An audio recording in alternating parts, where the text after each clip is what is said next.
dia faly miarabanareo amin'ny anaran'i Jesosy Tompo ny tenanay eo amin'ity fandagana fitoriana ny filazantsara mivantana miala avy aty amin'ny studio TV7 fois miaraka amintsika eto dia ny rahalahy Porteny.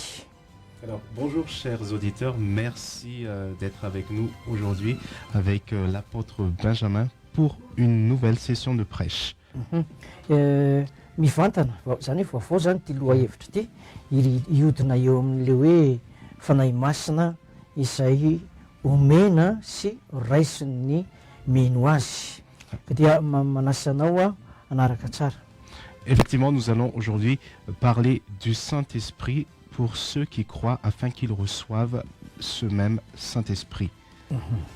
Hitondra mbavaka an'izay fotoana izay mba ho tonga aminao ihany koa ny fanatrehan'ny Tompo izay tena ilaina mihitsy satria Jesosy mihitsy nilaza hoe tsy hamela anareo kamboty aho fa eo aminareo foana mandrakariva mandra-pahatonga ny fataperana izao tontolo izao.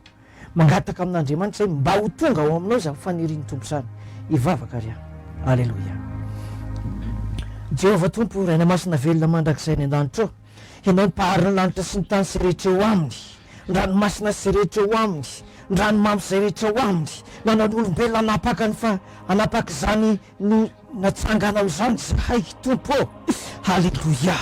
Mangataka ny fanatrehanao isambatan'olona ny fanahy masina mahery manova fiainan'olona ho amin'ny maizina miala maizina ho amin'ny mazava fa ianao mahatateraka zany ho famonjena izao tontolo izao natongavanao eto ka zay rehetra mino dia andray fa soavana avy aminao androany indrindra Tompo dia angataka olona aminao olona maro mino andray fanahy masina avy aminao andray ny famonjena avy aminao mba ho tateraka eo anatinao ho avy ny olona isam-baravarana isam-poko samihafa fiteny amin'ny andro rehetra andro izay isehonao ko amin'ny anaranao Jesosy tsy anakery aminay tsy anapahefana aminay noho ny anaranao mahery ravarava ny asa maizina rehetra roako any amin'ny lavaka tsisy zava-mananainy fa ny fanatrehan'ny fanahy masinao sy ny ositra mahery ao zany fanahy masinao zany ho an'ny olona izay mitandrina diditra finoana an Jesosy manavaka izany mivavaka izany. Alleluia.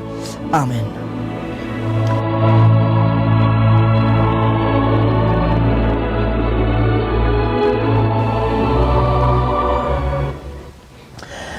Elaelatsika zao tsy tafaraka fa noho ny abetsaky ny asa atao isogana ny Tompo fa afaka mifandraindray tsika amin'ny alalan'ny sary sy feo. Vakitsika ny tenin'Andriamanitra mikasika ny fanahy masina no jerentsika eto androany ny fananana azy inona ny tombony raha manana ary ny tsy fananana azy inona ny zavatra mety iseho. Io fanahy masina io mihitsy ny tena be mpaniratsira indrindra milafo ny fivavahana. Ny Tompo nefa nametraka mihitsy tandremo fa zay miteny ratsy ny fanahy masina dia tsy mahazo famelan-keloka intsony. Ahoana ny atonga anao tsy teny ratsy an'Andriamanitra, tsy teny ratsy ny fanahy masina. Misy olona mety tsy miteny ratsy ny fanahy masina miteny na amin'ny sainy fa mifanahany manohitra. Misy olona ndray kosa manana ny finoana fa tsy sa manonona, tsy sa mangataka amin'ny Jesosy ny amin'ny fanahy masina fa toa ohatrany hoe ampy azy fotsiny rehefa mitondra baiboly, rehefa tsy mangalatra hono dia tsy maninona. Eny efa mahazonao ihany ianao amin'izany fa androany dia ny tenin'Andriamanitra zay horenesinao dia ampitombo ny finoanao io, anitsy an'izay diso ary anangana an'izay famarina izay ilain'ny Tompo mihitsy hoe tonga any aminao. Tahaka ny hoe ny ilain'ny Tompo ny atongavan'ilay famarinana taty aminay dia tonga le izy. Vakina ary ny tenin'Andriamanitra ao amin'ny Joela. Fa ity Joela ity dia mpaminany ny andro farany, mpaminany loza etsetra. Kanefa ao anatin'ny faminaniany koa dia misy faminaniana mitondra famonjena, fampaherezana. Vakina amin'ny anaran'i Jesosy ny faminaniana nataon'ny Joela toko 7. Joela toko 7 dia vakiko ny andininy voalohany hatrany amin'ny andininy 7 amin'ny anaran'i Jesosy. Ny amin'ny andatsahana ny fanahy masina sy ny hitsarana ny firenena rehetra. Ary rehefa afaka zany dia andatsaka ny fanahiko amin'ny nofo rehetra aho. Dia aminany ny zanakareo lahy zanakalanareo sy ny zanakavavinareo, ny lay antsotrareo hanonofy, ary ny zatovinareo ahita fahitana.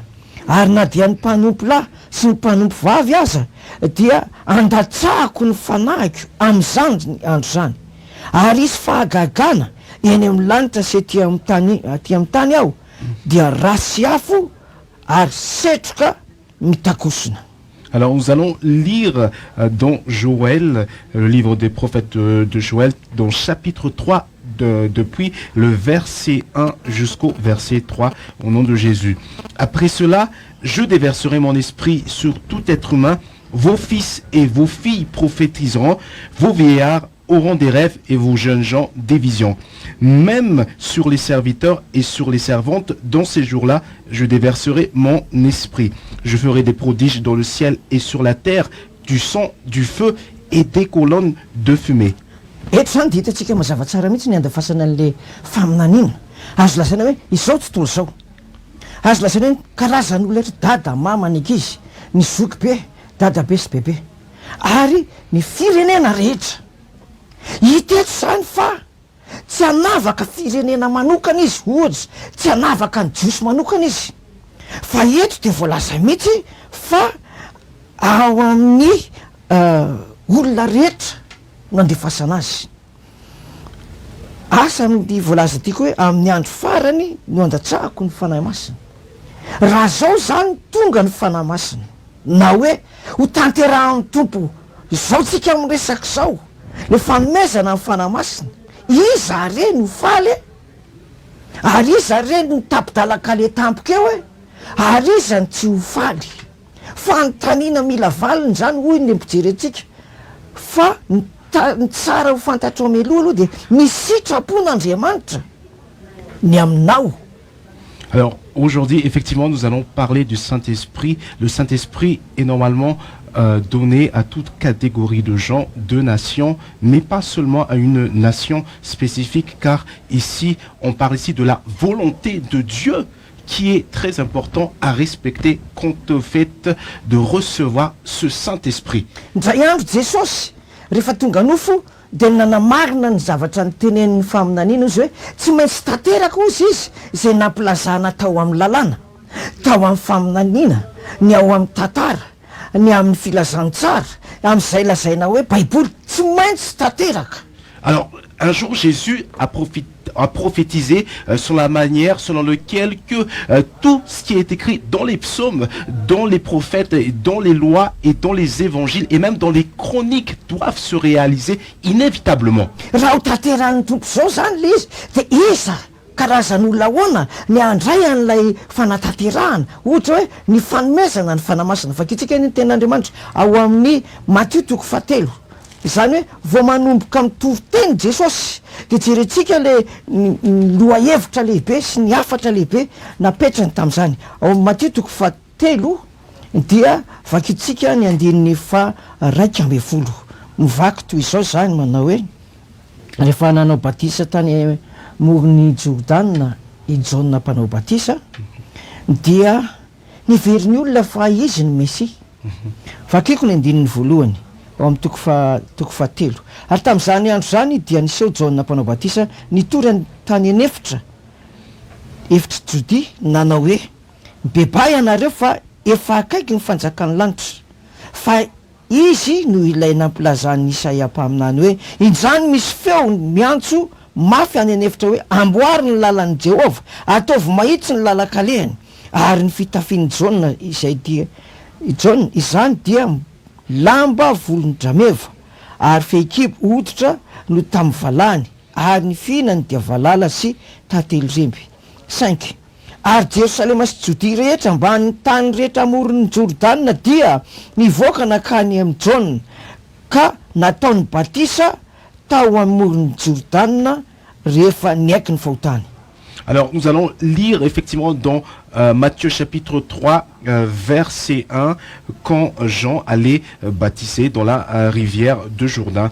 Dans chapitre 3 verset, à cette époque-là, parut Jean-Baptiste qui prêchait dans le désert de Judée. Il disait, changez d'attitude car le royaume des cieux est proche. Jean est celui que le prophète Ésaïe avait annoncé lorsqu'il a dit, c'est la voix de celui qui crie dans le désert, préparez le chemin du Seigneur, rendez ses sentiers droits. Jean portait un vêtement en poil de chameau et une ceinture de cuir autour de la taille.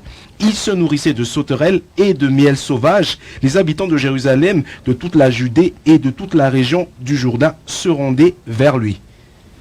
Eto zany dia hitantsika mihitsy hoe vao manomboka ny testamenta vaovao dia ny afatra dia ny batisa nataony Jaona ary namboatra Jaona fa tsy izy io Mesia io fa Jesosy le avy ao arinany.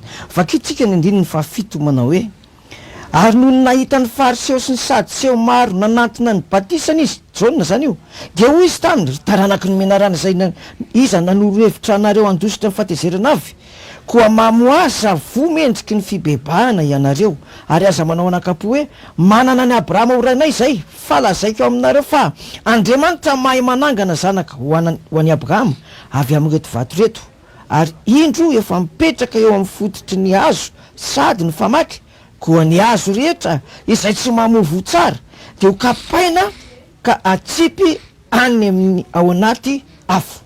Alors nous allons poursuivre effectivement dans Matthieu chapitre 3 verset 7 que je lis au nom de Jésus.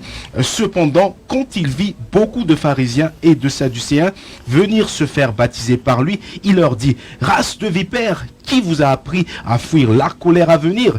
Produisez donc du fruit qui confirme votre changement d'attitude et ne vous avisez pas de dire en vous-même, nous avons Abraham pour ancêtre. En effet, je vous déclare que de ces pierres, Dieu peut faire naître des descendants à Abraham.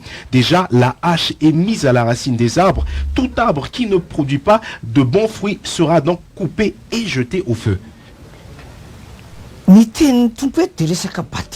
On parle ici, alors le message que le Seigneur aimerait faire savoir ici concerne le baptême. Mitady olona izy tany à Jérusalem sy ny manodidina hoe iza amin'reto olona be dehibe reto no afaka hanao batisa. Alors il cherchait des gens à partir de Jérusalem et aux alentours qui parmi ces gens-là se feront baptiser. Olona sabatista daholo ny tao, olona tsy misy mihinana hena-kososina biby maloto. On parle ici de gens qui observent le sabbat et qui ne mangent pas d'aliments impurs. Nefa atao amin'io tanàna io no sarotra be ny nahitana hoe iza no afaka hanao batisa. Alors c'était difficile de trouver qui parmi ces gens-là pourrait se faire éventuellement baptiser. Mety azo apetraka koa mifanontaniana hoe iza no batizena, iza no atao batisa. Alors la question pourrait se poser, qui se fera baptiser? Raha jerena zany ty toejavatra mitrango ty dia ohatrany hoe alaveglety zany hoe anjamba ny tonga Jaona tadiavina dia ity alefa ao. Alors c'est comme si les choses se faisaient comme telles que Jean était cherché à l'aveuglette. Ary ny olona nahita ny Jaona dia hafahafa satria ohatrany tsy normal. Et quand les gens voyaient Jean, il était assez bizarre, comme s'il n'était pas normal. Any amoron-drano Jordan foana izy no hita. Il était tout le temps présent dans la rivière de Jourdain. Angamba izy rehefa andeha hitoro teny dia nanao manotao dia niditra tany an-tsena ka niantsony olona hoe mibebahy ianareo fa akaiky ny fanjakan'Andriamanitra. Alors c'est comme si quand il allait au marché, il mettait un manteau et il appelait des gens, il disait changez d'attitude car le royaume de Dieu est proche. Hoy izy amin'ny andininy faha 12 manao hoe amin'ny anaran'i Jesosy, izaho dia manao batisa anareo amin'ny rano ho amin'ny fibebahana fa ilay avy ao ariko no mahery noho izao ka tsy mendrika hitondra ny kapany azy aho. Izaho no hanao batisa anareo, izy no hanao batisa anareo amin'ny fanasy ny afo. Alors effectivement, nous allons poursuivre dans verset 11. Moi, je vous baptise d'eau en vue de la repentance, mais celui qui vient après moi est plus puissant que moi et je ne suis pas digne de porter ses sandales. Lui, il vous baptisera du Saint-Esprit et de feu. Mbola tsy vita akory le batisan'ny rano. Alors que le baptême d'eau n'était pas réalisé. Ny olona rehetra efa moron-drano. Et les gens attendaient au bord de l'eau. Dia nalefa ny Jaona tany amin'izay mpanao batisa amin'ny fanamasina aorianan'izao indray le toroteny. Et ensuite il a donné à la personne qui va baptiser du Saint-Esprit ultérieurement. Azo jerena hoe may John Oh, c'est comme si, tery izy alors qu'il était dans une route étroite, Jean, gaga izy nefa fa betsaka le olona tonga eo mihaino azy. il était étonné de voir des gens, beaucoup de gens l'écouter. Azo antoka fa rehefa nazava tsara le batisan'ny rano ataony John Ah, on peut garantir que lorsque le baptême d'eau qu'il avait effectué, dia nampianariny keo le olona fa isy anankiray lehibe noho izy hanao batisan'ny fanamasina. il a enseigné aux gens qu'il y aura une personne qui est plus grande que lui qui va baptiser du Saint-Esprit. Izany toejavatra zany dia tao anatin'ny toerana anankiray Cet état s'est passé dans un endroit précis, teny amorony Jordana.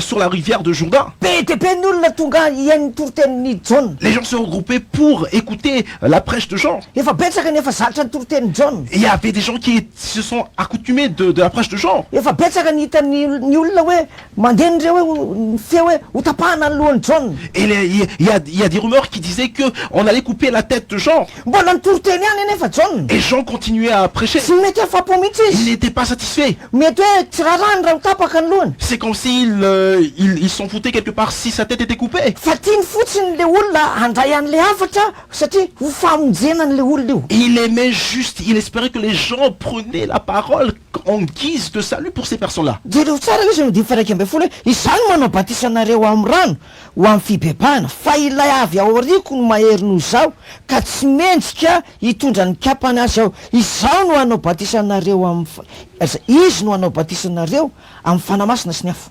Alors nous réitérons sur le verset 11, moi je vous baptise d'eau en vue de la repentance, mais celui qui vient après moi est plus puissant que moi et je ne suis pas digne de porter ses sandales. Lui, il vous baptisera du Saint-Esprit et de feu. Rehefa vita le toroteny hoe batisan'ny rano no ataoko dia le anankiray aoriako le aorinako mahery no za izy anao batisan'ny fanamasina dia avy eo indray misy afatra ray fahatelo manao hoe enetana ny fikororoana ary izy hanadio tsara ny eo am-pamolona ka hanangona ny variny sy ny anatsopotra ka ny faniakofa sy ny mololo hodoriny amin'ny afo tsy mety maty. Alors après le baptême d'eau, il y aura une personne qui est plus grande qui baptisera du Saint-Esprit. Et ensuite, au verset 12, il a sa pelle à la main, il nettoiera son aire de battage et il amassera son blé dans le grenier, mais il brûlera la paille dans un feu qui ne s'éteint pas. Mahagaga le hafatra fa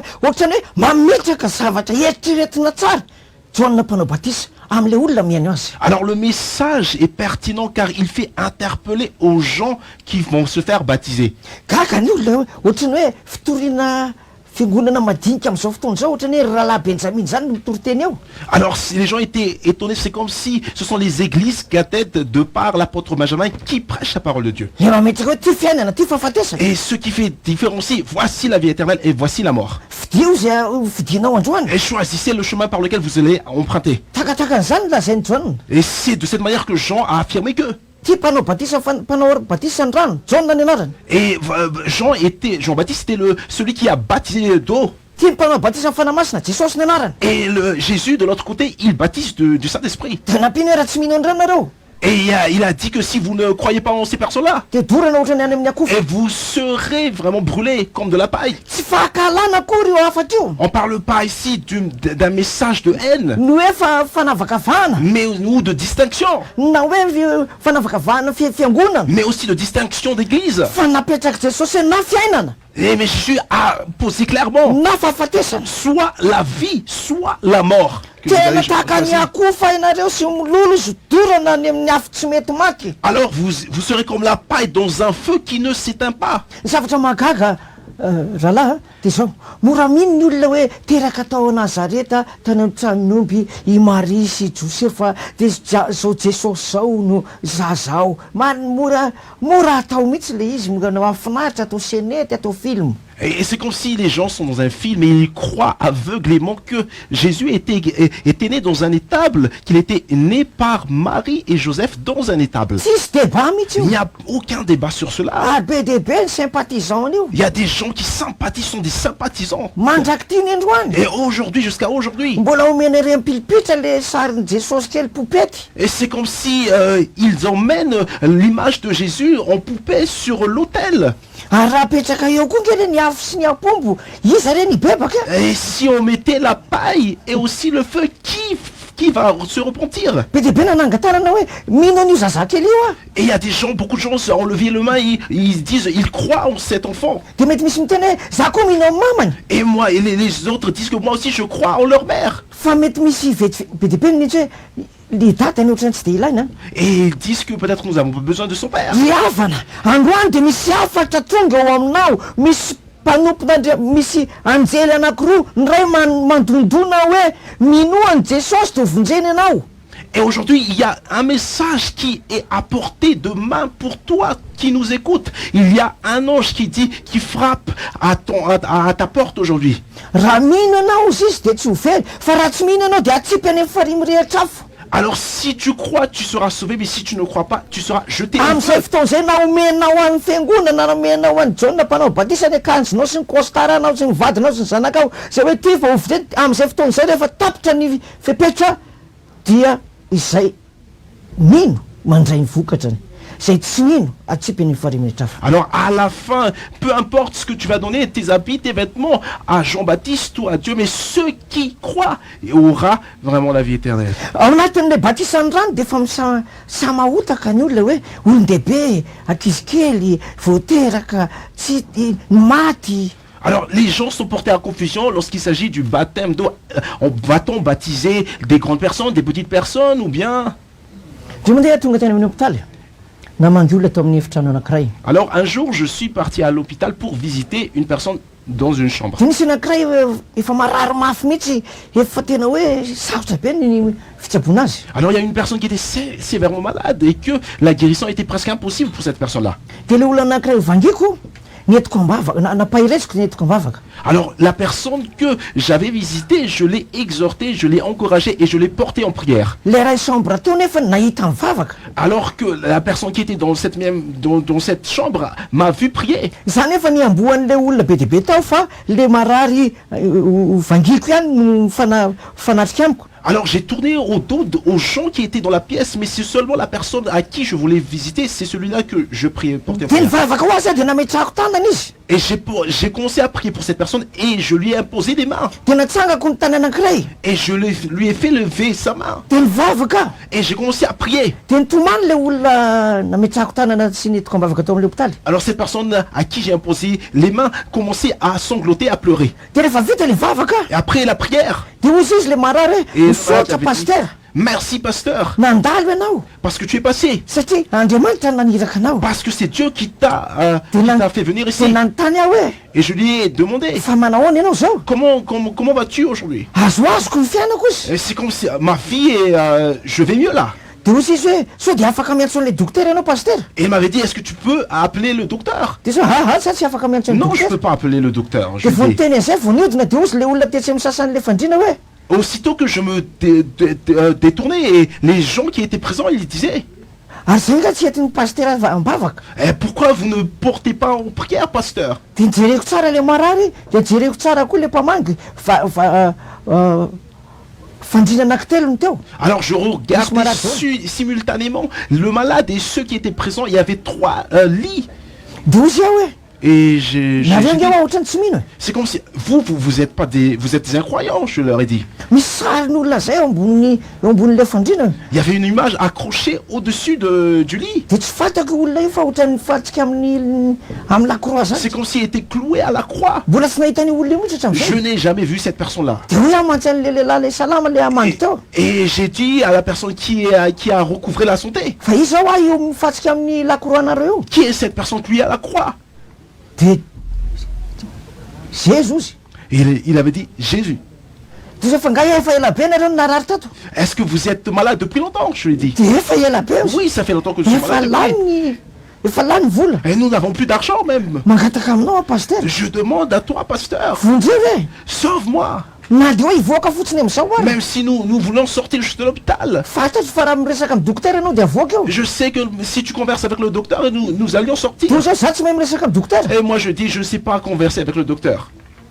Dia hoy le lehilahy hoe Et il avait soa dit, ary dia mba afaka mivavaka Peut-être ho an'ity marary ty ianao. peut-être que tu peux porter en prière pour Efa ce malade. lany efa lany ny vola. Parce que nous n'avons plus l'argent. Notre io argent est marary io amin'ny dilapidé. fotoana resahana io ny tongony anankiray any amin'ny famonjena ny tongony anankiray amin'ny fahaverezana. La personne dont je parle qui est malade, son pied droit est posé vers le salut et l'autre vers la mort. Azo lazaina mihitsy hoe ny ao amin'ny akavia dia efa ny anjeliny devoly ary amin'ny akavanana anjelin'Andriamanitra. On peut dire qu'à gauche c'est l'ange, il était sous l'égide de l'ange de l'obscurité et à droite de l'ange de lumière. Eo amin'ny fotoana eo fa very fanantenana ny fianakaviana ary le marary efa tsy miteny intsony. C'est comme si la famille était désespérée et que le malade était muet. Noho ny fahasoavana amin'Andriamanitra dia fantatry hoe ho any amin'ny ho faty ty olo ty. Et grâce à la grâce que Dieu a donnée, je savais que cette personne allait mourir.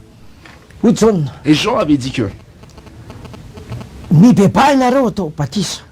repentez-vous, vous allez vous faire baptiser. Fa le avy ao ariko mahery noho iza izy nanao batisa anareo amin'ny afo sy ny fanahy. Car celui qui est après moi est puissant, c'est lui qui va vous baptiser de feu et de Saint-Esprit. Za resy laza fa ty olona marary ty efa nisy occasion na enonany izany hoe zay mino tsy atao batisa no vonjena. Alors moi je crois que cette personne a eu l'occasion d'entendre que cette parole, que celui qui croit sera baptisé et sera sauvé. Dia tsapako koa hoe manana fanantenana izy nahita. J'ai ressenti qu'il avait de l'espoir lorsqu'il m'avait vu. Izy tsy mahateny intsony fa ny masony no mijery ahy dia fantatry hoe mangataka le maso. Et je voyais que ses yeux écarquillaient, il ne pouvait plus parler et que ses yeux demandaient. Raha natao tao ambany tao amin'ny misafidiany ao le batisan'ny rano sy batisan'ny fanamasina dia zao no fahafantarako hoe no tsy maintsy ho valiany hoe ametso tanana mba ho sitrany. Alors si on lui a donné le choix de choisir entre le baptême d'eau et le baptême du Saint-Esprit, il aura dit que imposez-moi des mains et je serai guéri. Rehefa mitery ny olona Lorsque les gens sont dans une situation déconcertante, dia mora mino an Jesosy. c'est comme s'ils croient facilement en Jésus. Mahagaga koa nefa fa mora miala amin'ny Et Jesosy. c'est comme si, ce qui est étonnant, c'est qu'ils se détachent aussi facilement de Hoy Jésus. soratra masina hoe izaho manao batisanareo amin'ny rano amin'ny fibebahana. Alors la parole affirme que moi je vous baptise en vue de la repentance. Fa ilay avy ao ariko no mahery noho izao ka tsy mendrika hitondra ny kapany azy aho. Mais celui qui vient après moi est plus puissant que moi et je ne suis pas digne de porter ses sandales. John na mpanao batisa io. On parle ici de Jean-Baptiste. Raha jerena zany ny paozin'ny John io amin'izao fotoana izao a. Si nous allons voir la posture de Jean aujourd'hui, Mety tsy misy an'ny lehilahy koroa kely reny izy. c'est comme s'il ne portait pas de croix. Satria izy mpaminan'Andriamanitra. Parce qu'il est un prophète de Dieu. Dia izay sitrapon'Andriamanitra ny tiany ho tanteraka amin'ilay olona mihaino azy. Il aime faire la volonté de Dieu à ceux qui l'écoutent. Fantany fa tsy batisan'ny rano ihany no angatahany tompo ataony fa ilaza amin'ny olona koa ho feno ho andray mibatisa amin'ny fanamasina. Dieu ne l'a pas demandé non seulement de se faire baptiser d'eau ou de baptiser d'eau, mais aussi de demander au Père pour qu'il baptise du Saint-Esprit et de feu. Tena évangéliste avy any amin'Andriamanitra mihitsy John. Alors Jean était un évangéliste de Dieu. Mbola tsy nahita batisa amin'ny fanamasina izy sy ny afo. Il n'avait pas encore expérimenté le baptême du Saint-Esprit et de feu. Dia efa nitoroteny izy fa izy ao arinany ao dia Jesosy ny mpanao batisan'ny rano mpanao batisan'ny fanahy sy ny afo. Alors il connaissait déjà que après quoi il y aura Dieu qui fera, Jésus qui fera le baptême de feu et du Saint-Esprit. Raha amin'izao fotoana izao reny tonga Jesosy Si Jésus revenait, dia ho avahany ny teneny hoe iza aminareo pastera sy ny révérend sy ny évangéliste no nanao batisa tamin'ny olona zay nino.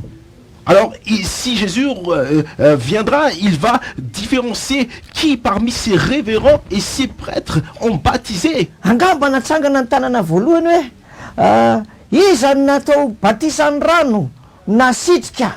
Alors on va faire lever les mains qui a expérimenté le baptême de l'immersion. Dia nanangatangana no vitsivitsy. Et peu de gens ont levé leurs mains. Dia mety memeny olona. Et les gens peut-être ont commencé à Mety natao rire. hoe reny iny ngamba le tsy manaka atao. Peut-être ce sont des gens, ils n'ont rien à faire.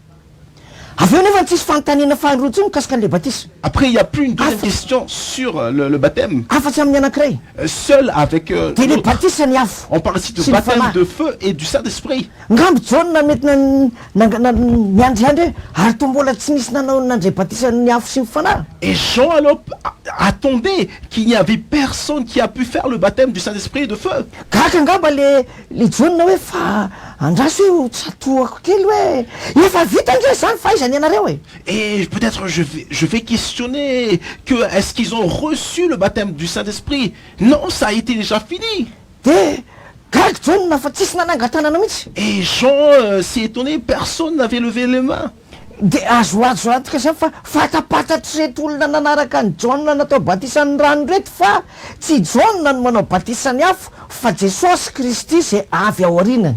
Alors, les gens qui se retrouvaient avec Jean, ils savaient que c'est pas Jean qui baptise du Saint-Esprit, mais c'est Jésus qui vient après lui. Satria ozy ireo hoe mbola tsy hainay ary mbola tsy fantatray fa fanomeny zany. Et parce que c'est quelque chose qu'on n'a pas entendu ni connu, mais il sera donné. Ireo olo ireo mitenen'ny jauna hoe atsipy any amin'ny farimy rehatrafo ianareo ary hodorana any amin'ny afo tsy mety maty raha tsy mandray any batisany rano sy ny batisany fanahy io. C'est Jean qui avait dit à ces personnes que, à moins qu'ils ne reçoivent le baptême du Saint-Esprit, ils seront jetés au feu qui ne s'éteint pas. Mitodika any amin'ny mpiainotsika sy any amin'ny mpijery. Alors nous aimerons nous tourner vers les auditeurs et les téléspectateurs qui nous écoutent. Isotro rano kely zay mirala mianaka. Nous allons boire de l'eau, nous...